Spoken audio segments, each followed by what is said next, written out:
Assalamualaikum warahmatullahi wabarakatuh. Bismillahirrahmanirrahim. Alhamdulillahi rabbil alamin. Wassalatu wassalamu ala sayyidina Muhammadin ashrafil anbiya'i wal mursalin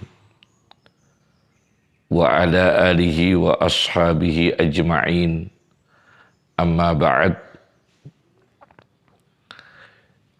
Di dalam Al-Quran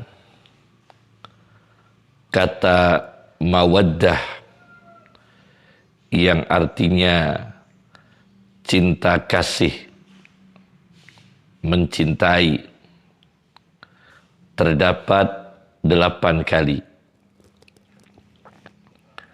Di antaranya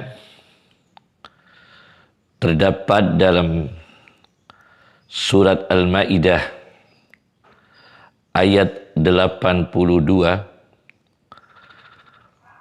mawaddatal lilladzina amanu, mencintai kepada orang-orang yang beriman. Mencintai kepada orang-orang yang beriman. Mawaddatan lilladzina amanu. Yang kedua, terdapat dalam surat Ar-Rum ayat 21. Waja'ala bainakum mawaddah wa ja'ala bainakum mawaddatan, dan Allah menjadikan di antara kamu semua suami istri mawaddatan, saling mencintai. Yang ketiga, terdapat di dalam surat Asy-Syura ayat 23. Qul la as'alukum alaihi ajran illal mawaddata fil qurba.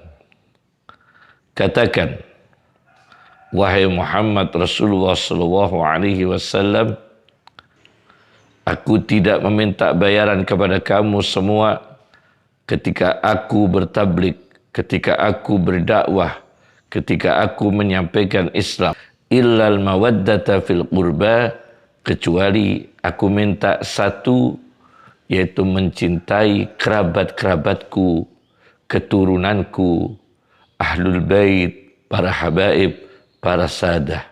Di dalam tafsir Asy-Sya'rawi Khawatir Imaniyah jilid 16 halaman 207, ketika menafsirkan ayat illal mawaddata fil qurba, kecuali mencintai kerabat-kerabat Nabi, keturunan Nabi sallallahu alaihi wasallam, para habaib, para sadah, beliau menyampaikan 2 riwayat hadis. Di antaranya adalah wa man abghada ala Muhammadin fahuwa ayisun min rahmatillah, dan barang siapa yang membenci keluarga Muhammad, membenci para habaib, membenci para sadat, fahuwa ayisun min rahmatillah, maka dia orang itu putus asa dari rahmatnya Allah Subhanahu wa ta'ala. Kemudian Mutawalli Asy-Sya'rawi menukil satu hadis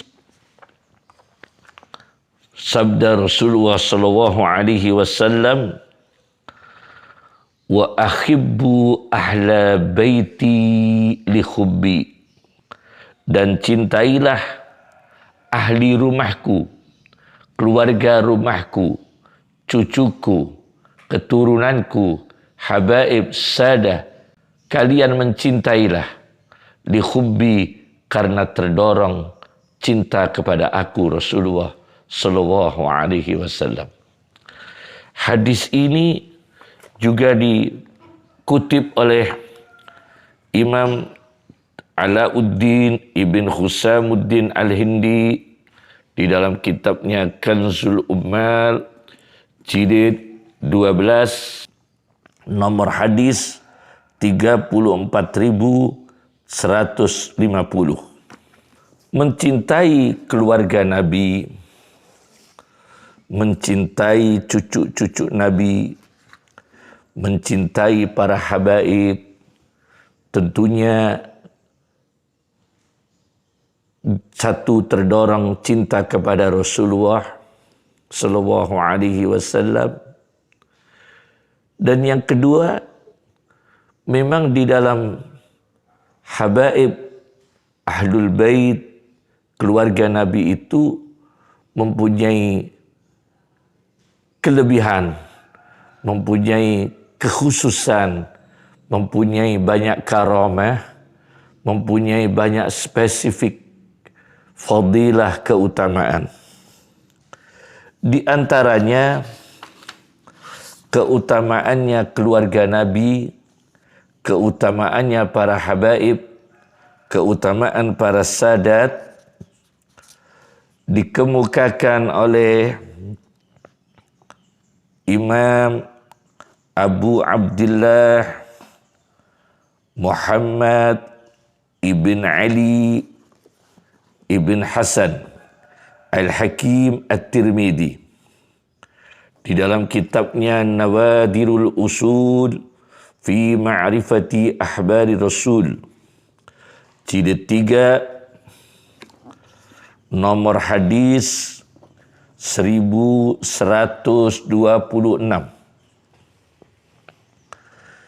Ada hadis yang redaksinya begini. Rasulullah sallallahu alaihi wasallam bersabda, wa ahlu baiti amanun li ummati. Wa ahlu baiti amanun li ummati. Keluargaku, keluarga rumahku, keturunan-keturunan, cucu, habaib, sadah yang bermula dari rumahku, amanun li ummati, insyaallah menjadi aman bagi umatku. Menjadi aman, aman dari bencana, aman dari musibah, aman dari berbagai penyakit, aman dari bahaya virus, dan sebagainya. Hakim At-Tirmidzi meskipun menafsirkan wa ahlu baiti amanun li ummati, ahli baitku aman bagi umatku, yang dimaksudkan ialah wahumus siddiqun, khususnya keluarga Nabi, para habaib yang siddiqun, orang-orang yang sangat jujur, orang-orang yang sangat berada di jalan Nabi sallallahu alaihi wasallam.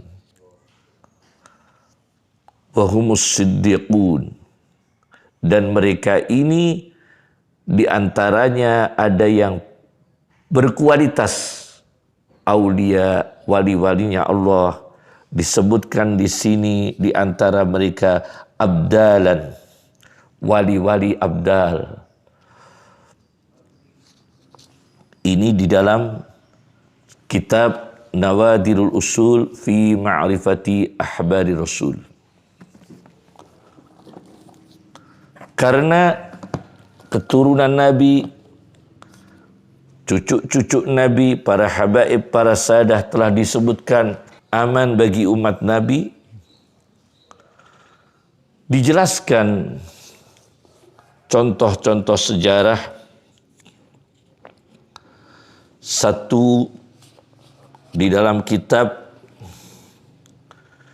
Imamu Daril Bi'sah As-Sayyid Muhammad ibn Alawi Al-Maliki Al-Hasani wa asaruhu fil fikril islami, sebuah kitab tentang biografi riwayat hidup Sayyid Muhammad ibn Alawi Al-Maliki, ditulis oleh As-Sayyid Dr.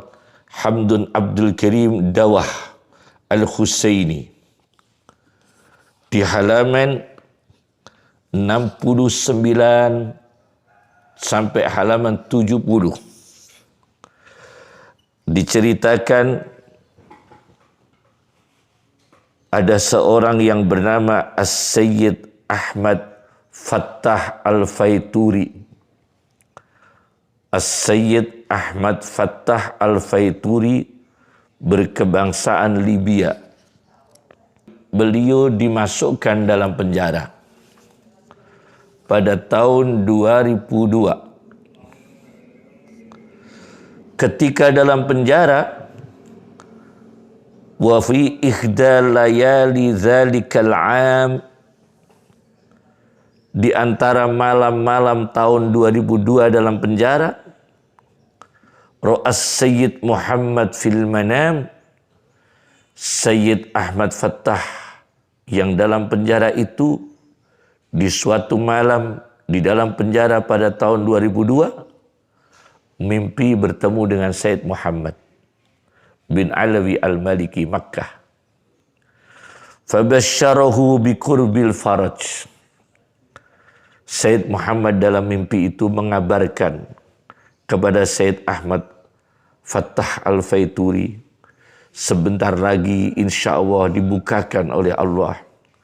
Sebentar lagi insya Allah akan hilang kesedihan, yakni akan keluar dari penjara.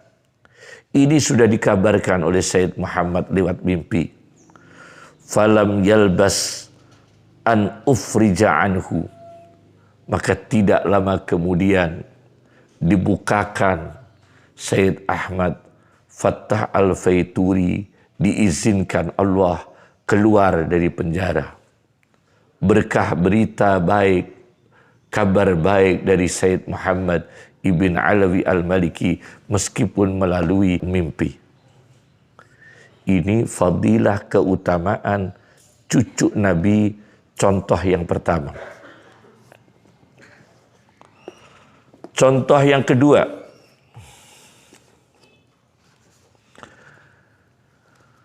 di dalam kitab Nurul Absar fi manaqibi alin Nabiyil Mukhtar, karya Asy-Syaikh Mu'min Ibn Hasan,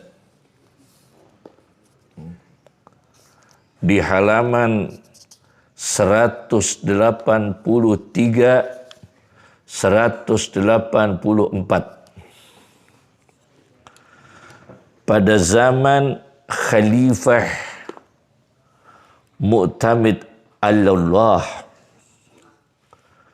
terjadilah kemarau panjang, paceklik yang berkepanjangan. Maka Sultan atau Khalifah Mu'tamid Allah melakukan istisqa. Itu istisqa dilakukan oleh orang Islam selama 3 hari, hujan tidak turun. Tapi kalau istisqa itu dilakukan oleh orang Nasrani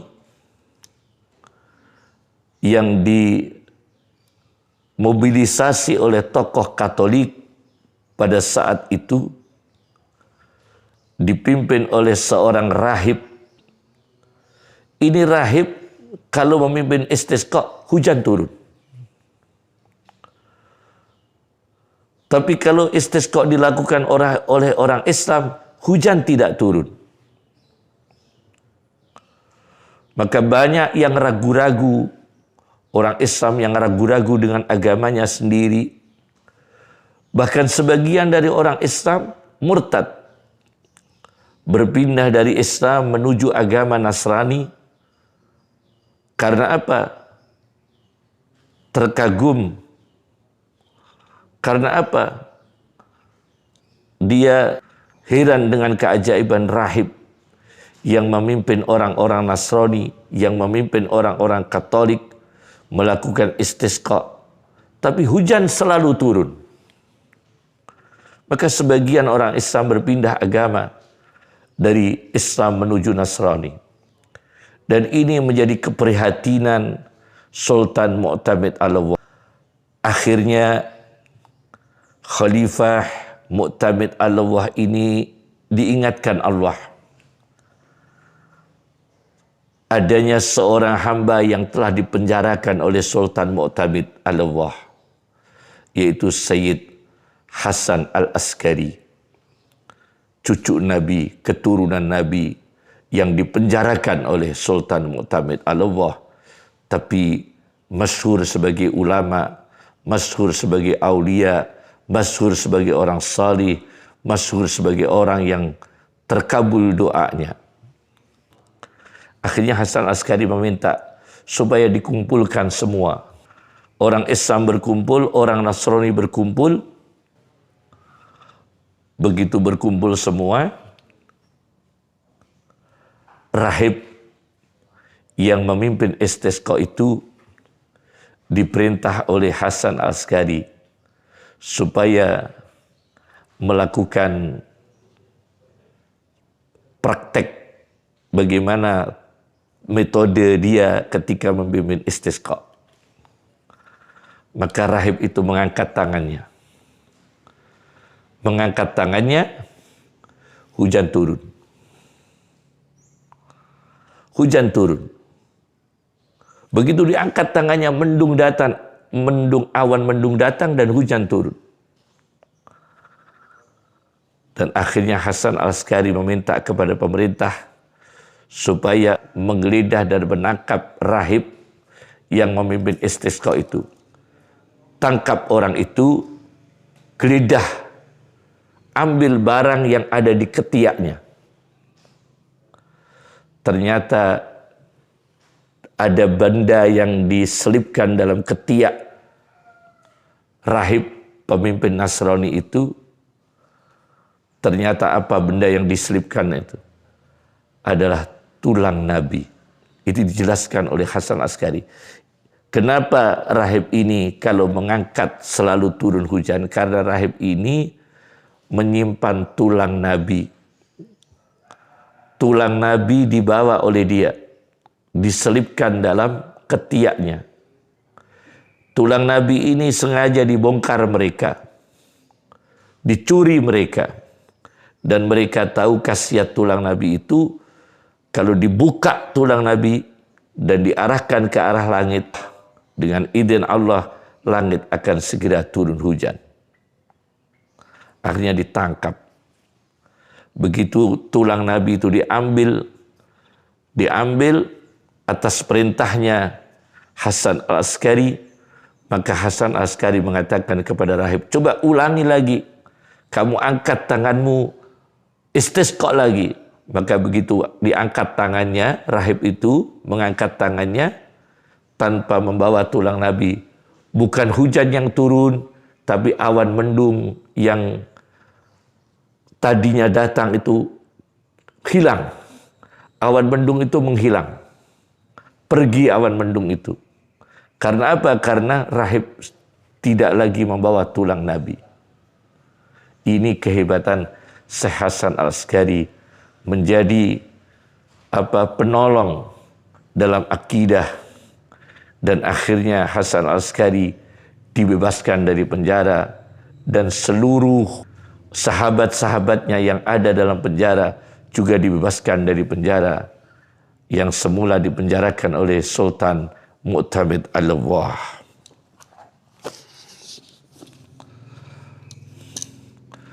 Kemudian contoh yang ketiga di dalam kitab As-Sawa'iqul Mukhriqah fi raddi ala ahlil bid'ah waz zandaqah, karya Ahmad bin Hajar al-Haytami atau yang terkenal dengan Ibnu Hajar al-Haytami. Di dalam kitab As-Sawa'iqul Mukhriqah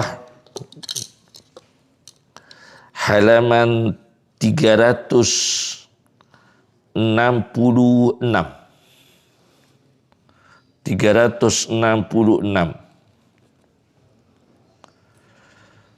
sejarah seorang raja Mongol Timur Leng, raja yang terkenal zalim, yang terkenal sadis, Timur Leng, Malikul Mungul, raja Mongol. Ada yang menceritakan bahwa Timur Leng ini, Malikul Mungul, hafidul Quran, juga hafal Al-Quran, tapi zalim, aniaya. Ada seorang ahli Quran, ketika Timur Leng ini sudah meninggal dunia, sudah dikubur, ada seorang ahli Quran itu kalau melewati kuburnya selalu membaca ayat azab ditujukan Timur Leng. Karena Timur Leng ini raja Mongol yang sangat kejam, raja Mongol yang sangat zalim, maka Timur Leng ini dikubur, dan seorang ahli Quran kalau lewat kuburannya Timur Leng membaca ayat tentang azab. Khuzuhu fahulluh summal jahima sudduh, di surat Al-Haqqah ayat 30-31. Khuzuhu fahulluh, khuzuhu fahulluh, tangkaplah dia. Fahulluh, maka belenggulah dia. Summal jahima salluh, maka dia masukkanlah di dalam neraka jahim. Dan ini diulang-ulang oleh ahli Quran. Kalau lewat seorang ahli Quran, kalau lewat di kuburannya Timur Leng, saking dendamnya, saking bencinya. Suatu ketika ahli Quran itu bermimpi bertemu Nabi SAW. Nabi mengatakan, da'hu, tinggalkanlah Timur Leng. Jangan ulangi kamu mendoakan dengan ayat-ayat azab kamu tujukan pada Timur Leng. Kenapa? Kata Rasulullah dalam mimpi, fa innahu kana yuhibbu zurriyati, maka sesungguhnya Raja Timur Leng itu mencintai keturunanku, mencintai para habaib, mencintai para sada. Ini raja zalim tapi masih mencintai cucu-cucu Nabi. Itu ada seorang ahli Quran membacakan ayat-ayat azab di kuburnya, ditegur oleh Nabi. Jangan kamu bacakan ayat-ayat azab terhadap Raja Timur Leng.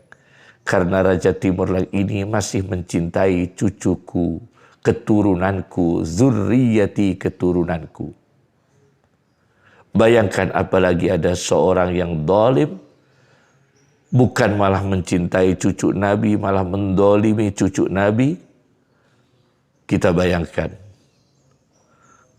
Jadi zalim itu besar. Terhadap siapapun kedoliman itu dilarang.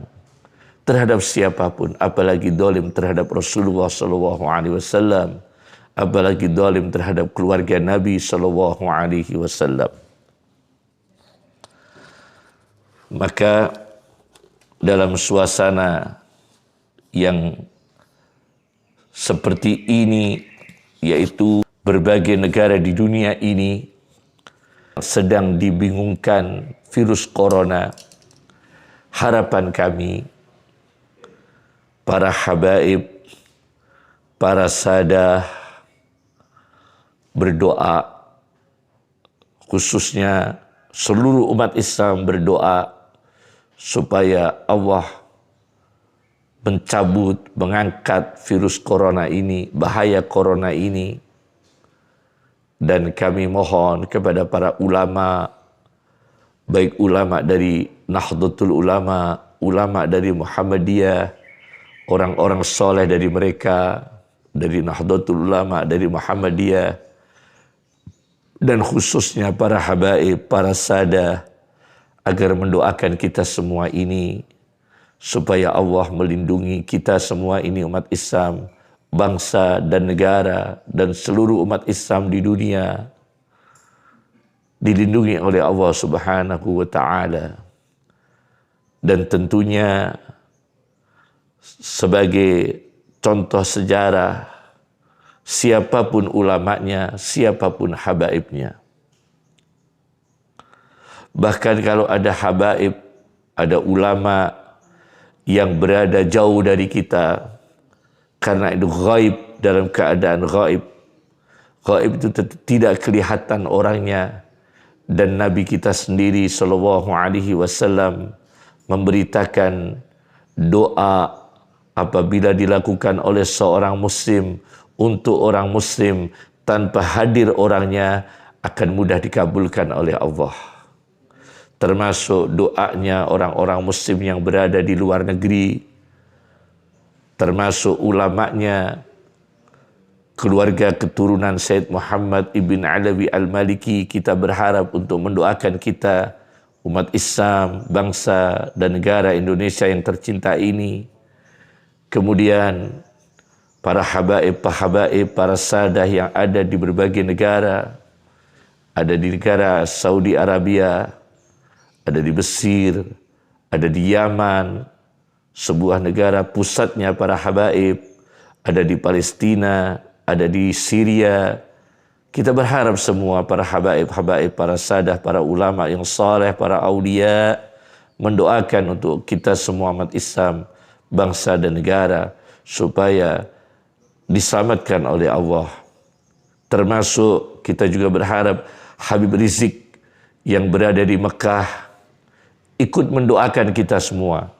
Kami sangat berharap Habib Rizik yang berada di Makkah ikut mendoakan kita semua untuk umat Islam, untuk bangsa dan negara Indonesia ini, supaya dilindungi oleh Allah Subhanahu wa Ta'ala dari berbagai bencana, dari berbagai musibah, entah itu musibah akidah, musibah moral, musibah fisik, musibah harta benda. Dan tentunya kita memperbanyak berzikir, memperbanyak istighfar, menguatkan taubat kita kepada Allah Subhanahu wa Ta'ala. Kita memaksimalkan, kita menguatkan taubat kita kepada Allah Subhanahu wa Ta'ala. Assalamualaikum warahmatullahi wabarakatuh.